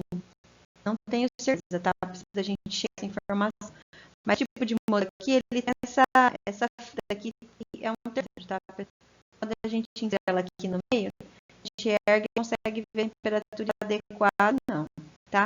Tem essa opção, mas eu sinceramente sou sem a favor do termômetro aqui, tá? Ele é baratinho, não é o olho da cara, eu já quebrei vários, é uma aula de cabo, acaba acontecendo na hora de guardar as cores, enfim, mas vale muito, tá? Você garante que o seu serviço vai, pelo menos essa etapa do trabalho vai ser bem feita e consistente. Bom, agora, chegamos na última parte da nossa aula, né? A gente vai falar um pouquinho de embriões. E por que eu deixei para falar um pouco separado dessa categoria? Em função da variedade, de, na verdade, a gente ter mais do que uma opção de criopreservação de embriões hoje, sendo utilizada também, né, a campo. Né? Então, eu separei porque eu achei importante a gente não só falar da criopreservação de sêmen, mas também focar um pouquinho na parte de embrião. Então, falando em criopreservação geral, a gente já falou, né? O primeiro grande marco foi a criopreservação de espermatozoides. Posteriormente, né, como a gente começou a aumentar aí o número de usuários de TE e de FIV, né, produção de embriões in vitro, in vivo e transferência, né, a gente começou a ter a necessidade de criopreservar embriões. Nem sempre eu tenho o número de receptoras suficientes para aqueles embriões que vão ser produzidos dentro da fazenda que eu dou consultoria, ou da minha fazenda, né? Então, o professor Rodolfo Rampf, lá em 2004, já descreveu que, em função desse avanço, foi necessário a gente começar a estudar técnicas para criopreservar os embriões, tá? Aqui no Brasil. E aí a gente foi buscar na literatura, né? O Whittingham, lá em 1972, mostrou que era possível congelar embriões de camundongo. Olha só que legal, né? Lá em 1973, um ano depois, o Wilmot Hanson mostrou que um embrião criopreservado, né, de um bovino gerou o primeiro bezerro, né? foi transferido para uma receptora e nasceu. E aí, pessoal, de lá para cá, a gente vem tentando adequar e melhorar cada vez mais essa técnica. Eu falo a gente, colocando a gente, inclusive vocês que são os próximos veterinários aí, vão trabalhar a campo e vão contribuir, né, para aumentar a viabilidade dessas técnicas de criopreservação de embriões, certo? Bom, o que é o desafio? Né? Vocês também já sabem disso, a gente falou quase que essa aula toda a respeito dessa questão. O desafio é a gente causar o quanto menos possível injúrias à célula, né? Então, aqui agora eu tenho um embrião e não mais um espermatozoide, que tem também uma membrana lipídica, né? O ideal é que eu consiga reduzir o metabolismo dessa célula, né? Para reduzir essas injúrias que os cristais podem causar na sua membrana. Caso eu não consiga fazer isso, né, o congelamento ele acaba induzindo uma perda do controle celular e, eventualmente, morte, que pode ser tanto por apoptose ou por necrose. A professora Fernanda Landim Alvarenga observou lá em 2007. E o que são essas crioinjúrias, pessoal? Como que a gente observa essas crioinjúrias, tá? É possível a gente observar isso? Quando elas acontecem, quando elas ocorrem? Então, aqui, ó, separei para vocês 3 momentos em que a gente pode observar crioinjúrias nos embriões, né? Quando em temperaturas entre mais 15 e menos 5 graus Celsius, né, podem ocorrer injúrias e que afetam predominantemente as gotas lipídicas citoplasmáticas e os microtúbulos, incluindo o fuso meiótico, tá, da célula. Quando em temperaturas entre menos 5 e menos 80 graus Celsius, há uma formação de cristais de gelo extra. E por isso, esse dano passa a ser intracelular, tá bom? Predominantemente intracelular, já não se restringe mais às membranas e aquelas organelas próximas às membranas, tá? As membranas. Em temperaturas entre menos 50 e menos 150 graus, a gente tem fratura na zona pelúcida, tá? Ou no citoplasma, e isso pode comprometer totalmente a viabilidade desse embrião pós-descongelamento, tá? Então, durante o aquecimento, esses mesmos tipos de injúrias podem acontecer, obviamente, só que na ordem inversa, tá? Então, vocês imaginem assim, injúrias, elas vão ocorrer sob o estresse térmico, a gente já falou isso também algumas vezes nas nossas aulas, tanto para mais quanto para menos. Quando, em se tratando de estresse pelo frio, a ordem é essa que eu passei para vocês, tá? Essa ordem aqui, né? E pensando em estresse relacionado ao aquecimento da célula, ela acontece na ordem inversa. Isso foi observado lá pelo Dr. Varta e Nag lá em 2006. Bom, e com relação à extensão dessas crioinjúrias, né? Vai depender do quê? Do tamanho e do tipo de embrião que eu estou trabalhando, do quanto a membrana desse embrião é permeável ao crioprotetor, porque o que ocorre, pessoal? Muitas vezes a membrana tem uma baixa permeabilidade, tá? E aí o que acontece? O crioprotetor, que muitas vezes é penetrante, não vai conseguir entrar na membrana. E aí ele não vai conseguir atuar como um crioprotetor de fato. E aí o que acontece?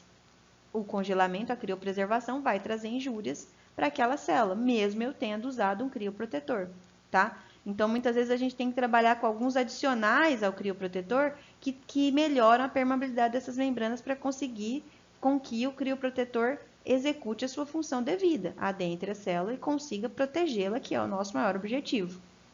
Além disso, vai depender também da qualidade e da sensibilidade do embrião à criopreservação, pessoal. Então, que tipo de embrião eu tenho? Qual que é o estágio de desenvolvimento desse embrião? Ele é um embrião mais ou menos sensível à criopreservação? Isso tudo acontece, tá? Só para vocês terem uma ideia, né? Vacas holandesas tendem a produzir menos embriões do que vacas Nelore. Isso é uma característica fisiológica que difere entre raças, tá? Falando de raças especificamente. Normalmente, o embrião das vacas holandesas também tem uma menor qualidade do que o das vacas Nelore. Logo, eles são menos resistentes à criopreservação. Tá bom, pessoal? Então, a gente vai sempre encontrar esse tipo de diferença aí quando a gente está trabalhando a campo. E, isso, olha lá, como eu falei, né, já adiantei, vai variar de acordo com, então, a espécie, o estágio de desenvolvimento embrionário e também a origem, que foi um ponto que eu não peguei, tá? A gente sabe que aquele embriãozinho nós vimos isso na aula de produção de embrião, né? Comentei com vocês. Aquele embriãozinho que é produzido dentro de características fisiológicas, né? No útero, ele tem uma qualidade superior, obviamente, que aquele embriãozinho que é produzido in vitro. Então, ele tem uma maior resistência à criopreservação que aquele que foi produzido in vitro, né? Num meio totalmente adaptado, criado, sintético, tá bom? Os embriões, então, pessoal, embora a gente tenha mencionado todas essas questões, eles têm capacidade de reparar os danos causados pela criopreservação. Então, se esses danos não forem tão graves, tá? Ele consegue reverter de forma total ou parcial. E aí ele pode continuar seu desenvolvimento. Por que eu estou dizendo isso, né? Trouxe essa informação para vocês. Porque às vezes a gente pensa assim, pô, professor, então eu vou criopreservar e aí esse embrião ele pode, às vezes a receptora vai ficar gestante e essa gestação não vai vir a termo. Ah, essa possibilidade? Ah, mas o que eu quero dizer para vocês é que criopreservar, em alguns casos, é melhor do que jogar fora, porque me aumenta a possibilidade de ter uma concepção lá na frente, mesmo que eu não tenha as receptoras no momento em que eu produzir esses embriões. Então, eu, por exemplo, transfiro aqueles embriões para os quais eu tenho receptoras sincronizadas suficientes e criopreservo o restante para um outro momento, tá? Depois vai me surgir, por exemplo, num rebanho de leite, algumas vacas que por algum motivo tenham dificuldade de emprenhar. Para fazer com que essas vacas continuem produzindo leite e me deem um bezerro, eu posso utilizar esse embrião que está criopreservado, tá? Ele tem capacidade de reparar danos, tá? Desde que não sejam extremamente graves, né? E continuar se desenvolvendo e podem sim levar uma gestação a termo. Tem uma fazenda grande que fica na região de... Fica, na verdade, em Descalvado, né? A Fazenda Grindos, eu já nunca trabalhei com eles diretamente, mas conheço o pessoal que trabalha lá, né? Já tive a oportunidade de visitar. Se algum de vocês também quiser vir fazer estágio com um gado de leite, eu acho um grande exemplo, um bom exemplo de lugar para vocês frequentarem, né?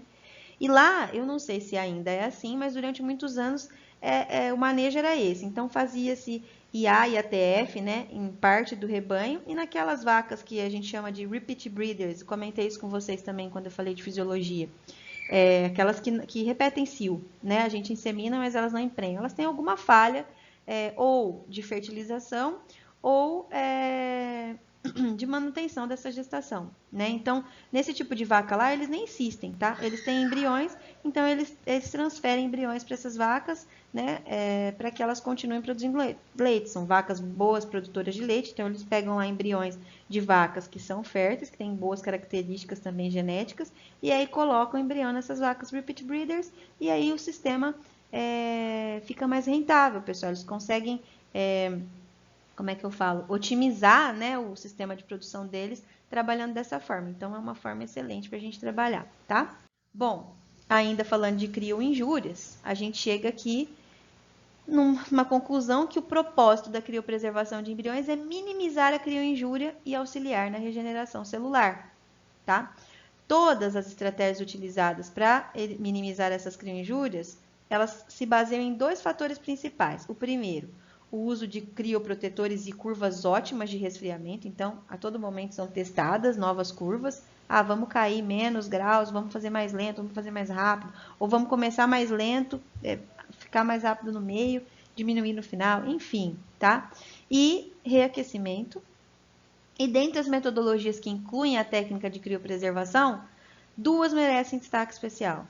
Uma, a congelação tradicional lenta, que é o que nós já falamos a respeito de sêmen, né? Utilizamos para o sêmen, e a vitrificação, tá? Que é uma novidade aí agora na nossa aula. Bom, o que é a congelação lenta tradicional para embriões, pessoal?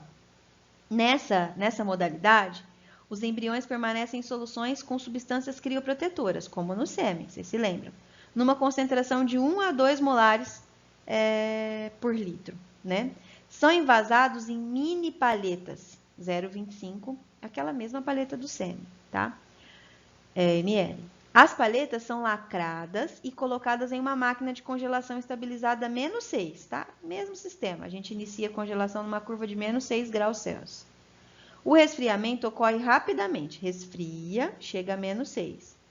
quando a indução da cristalização, seeding, é realizada. Aí a gente cristaliza essas amostras, seeding, então a gente coloca o nitrogênio em contato direto ali na parcela da... Vou desenhar aqui para vocês, como foi a aula da Carol lá, né? Então a gente tem várias porções dentro da paleta, né? E essa porção aqui é onde tem o nosso embriãozinho. Vou fazer ele vermelhinho aqui para exemplificar, tá? Continua aqui. O seeding é o momento em que a gente pega aqui, normalmente a gente usa uma pinça com algodão e nitrogênio, a gente molha o algodão, a gaze, desculpa, no nitrogênio, e a gente vem aqui nessa porção aqui, né? Nessa coluna, né? Aonde tem o embrião, e a gente pega essa pinça e a gente faz um aqui, tá bom? A gente coloca o nitrogênio aqui e congela essa parte, tá? A máquina e as taxas de resfriamento vão variar entre 0,3 e 1 grau Celsius por minuto, tá?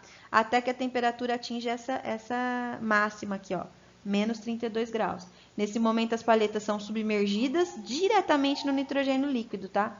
Tenho aqui a camada de nitrogênio líquido, atingiu menos 32, a máquina apita para mim, e eu vou colocar elas diretamente no nitrogênio líquido, que normalmente, né, está contido lá naquele botijão onde eu vou armazenar a minha amostra, tá?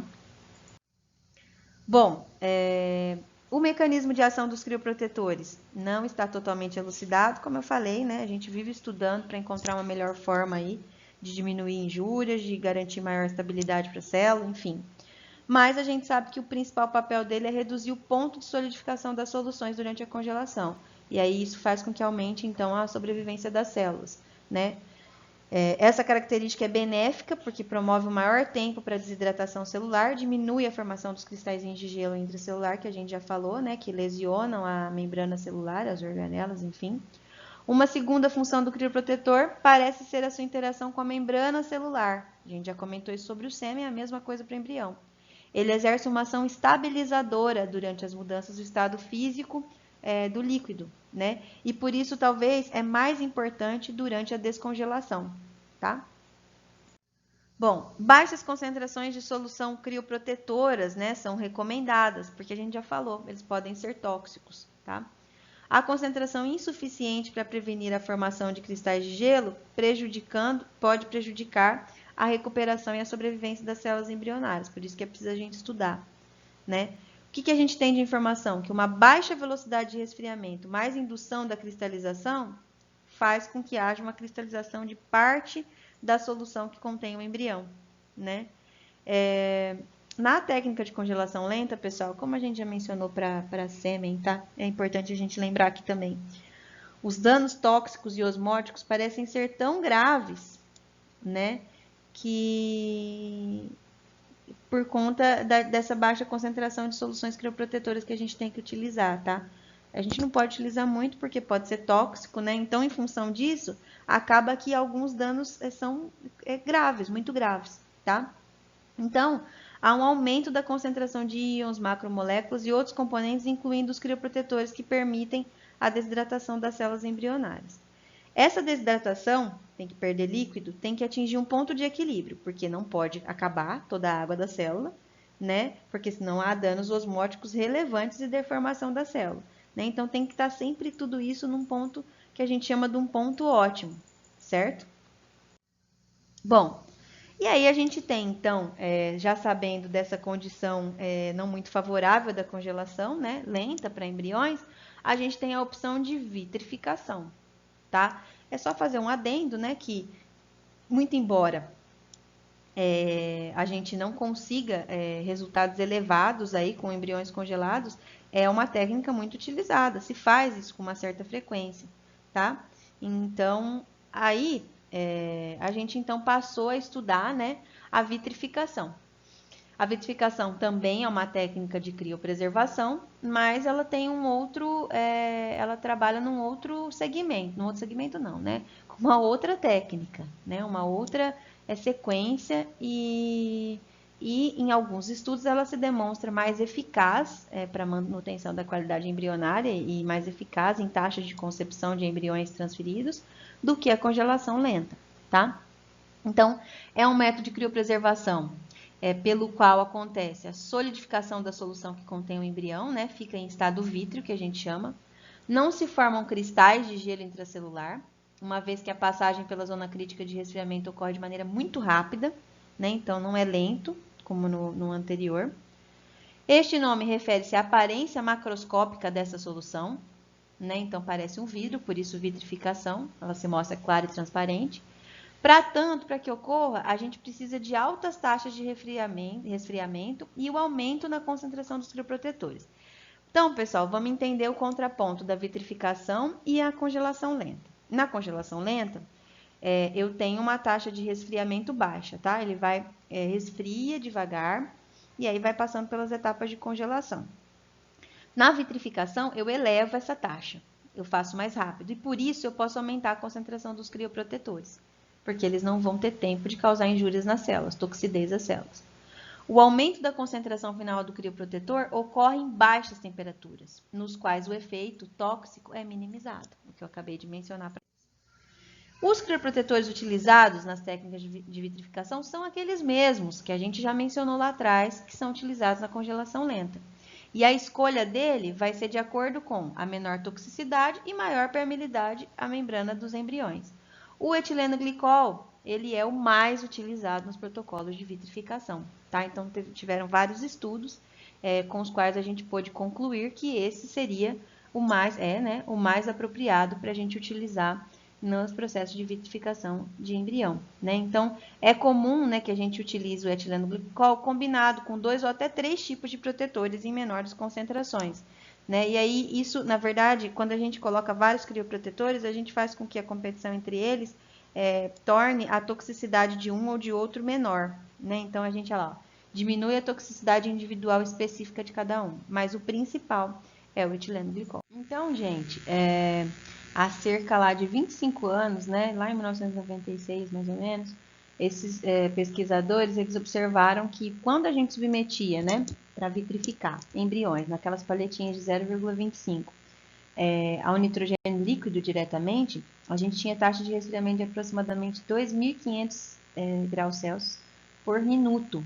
E as concentrações de crioprotetores para que isso pudesse ocorrer sem danos era de 5 a 7 molares. Com o aumento, então, da taxa de resfriamento, a concentração dos crioprotetores poderia ser reduzida, né? Ou vice-versa. Se eu quiser uma taxa de resfriamento menor, eu aumento o crioprotetor. Se eu fizer uma taxa de resfriamento mais rápida, aí a gente vai reduzir a quantidade de crioprotetores. E aí, por conta disso, a vitrificação ficou sendo uma alternativa competitiva à congelação tradicional lenta, tá? Aí, gente, a maneira mais eficiente de aumentar a taxa de resfriamento seria, então, a utilização de um menor volume possível de crioprotetor, né?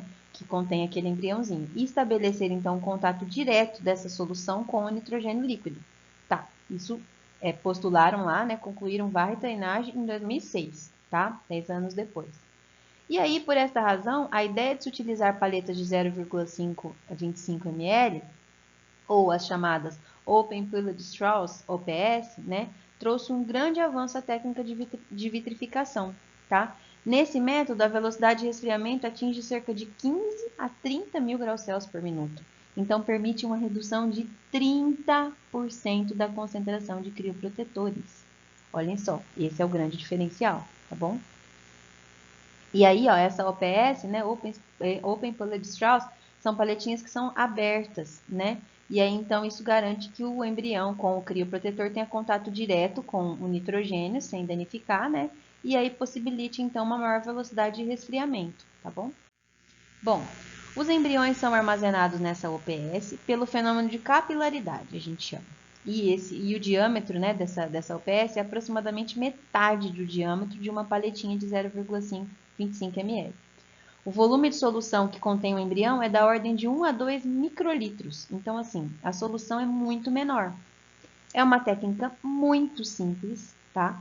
Muito rápida e não requer equipamento caro.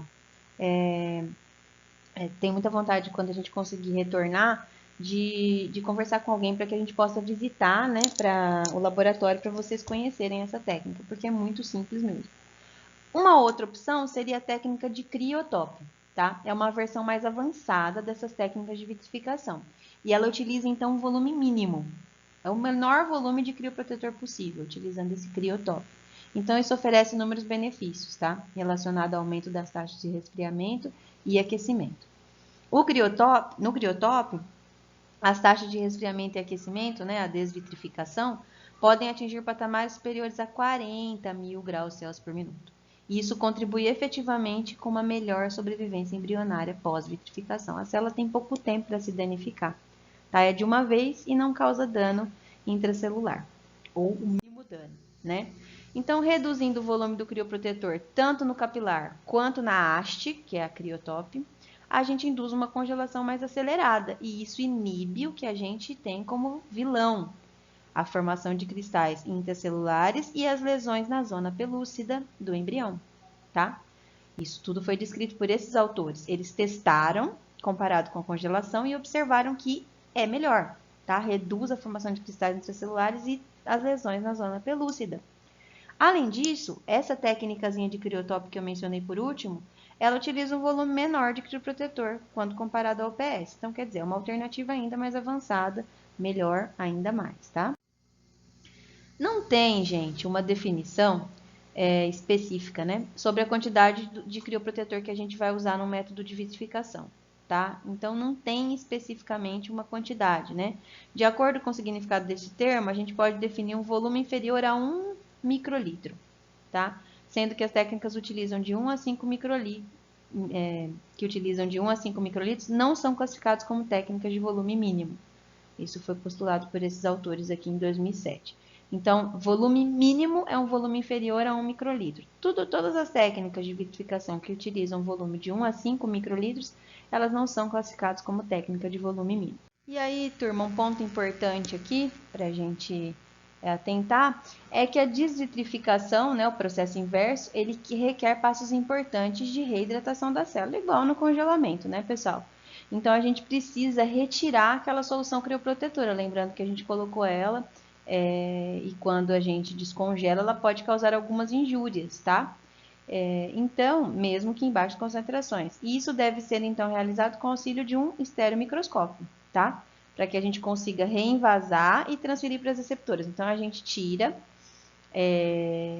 o embrião da haste, tá? Do criotop ou do OPS, como vocês escolherem. E aí, a gente passa, então, esses embriões em soluções de lavagem, tá?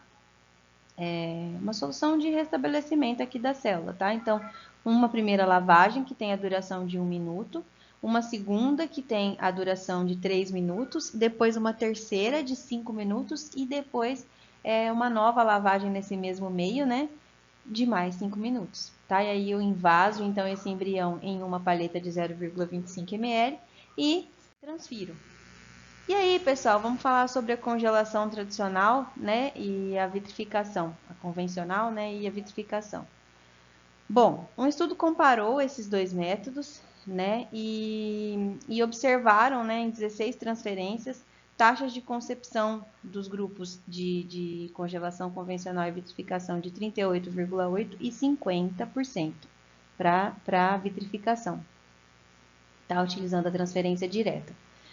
Só que a gente tem que ter cuidado, né, para avaliar esse tipo de trabalho por conta do número, né, do N, do número de animais que foram utilizados. Isso foi lá em 2010.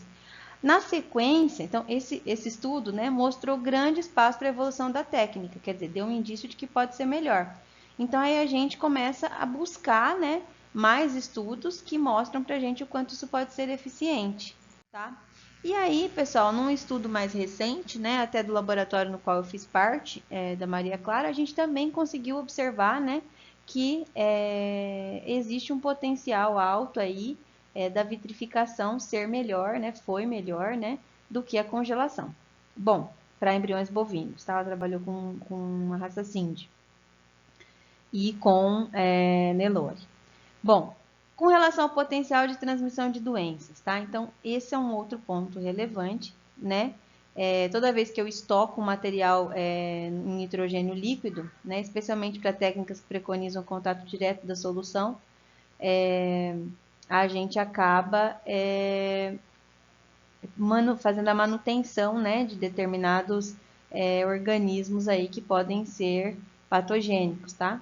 Mas alternativas vêm sendo implementadas para minimizar esse problema, né? Então a gente pode utilizar o nitrogênio esterilizado, né? Ou técnicas em que o embrião não permanece em contato direto com o nitrogênio. Bom, então aqui só para ilustrar, isso daqui é o processo de vitrificação que eu não coloquei lá atrás, até por falta de espaço mesmo, para a gente não perder o raciocínio, né? Então, os passos para que a gente consiga fazer a vitrificação. Então, trabalho com 2 gotas de solução de manutenção, coloco o embrião, né, simultaneamente. Depois a gente tem ali o primeiro passo da vitrificação, né, solução de vitrificação 1, por 10 minutos. Depois a solução de vitrificação 2, em 3 etapas de 10 segundos cada uma, tá? Depois a gente vai depositar essa OPS ou criotop nesse primeiro compartimento em que elas ficam não ficam em contato com o nitrogênio é essa parte azulzinha clara. Esses gráficos todos são da Maria Clara, tá, pessoal? Que trabalhou comigo durante o mestrado. Na verdade, eu trabalhei com ela, né? Ela é mais velha. E aqui onde a palheta numa estantezinha, né? Onde a palheta, onde a haste fica depositada. E depois, então, a gente passa para esse segundo compartimento, né? Em que as hastes ficam com contato direto no nitrogênio, como vocês podem ver ali. Só a título de curiosidade, né? Nessa placa aqui, só para vocês entenderem, essa solução de manutenção tem cerca de 50 microlitros em cada gota, tá? É uma solução de equilíbrio, então ela tem, aliás, essa solução aqui, né, de vitrificação 1 é uma solução de equilíbrio, então ela tem 7,5% de etileno glicol e 7,5% de DMSO, né? E essa solução de equilíbrio 2, né, tem 15% de etileno glicol, 15 de DMSO, né, e 0,5 molar de sacarose, tá? Então, essas são as soluções que são utilizadas aqui. Bom, esse é o chamado VitriEquip, que é o equipamento, né, que possibilita, né, a vitrificação, tá? O VitriEquip, então tá aqui esse primeiro compartimento e o segundo compartimento que eu demonstrei. E aqui, turma, só para ilustrar para vocês, né, um pouco das coisas que a gente falou, isso daqui é uma haste, é o criotop, tá? A ilustração gráfica de um criotop, e aqui ele na real, como ele de fato é. E aqui onde ele é depositado, né, para armazenar. Então a gente coloca isso aqui dentro de uma haste, dentro do botijão de nitrogênio, depois da vitrificação. Bom, pessoal, o conteúdo de hoje era esse. Agradeço vocês pela atenção e bom trabalho, bons estudos para vocês. Até a próxima.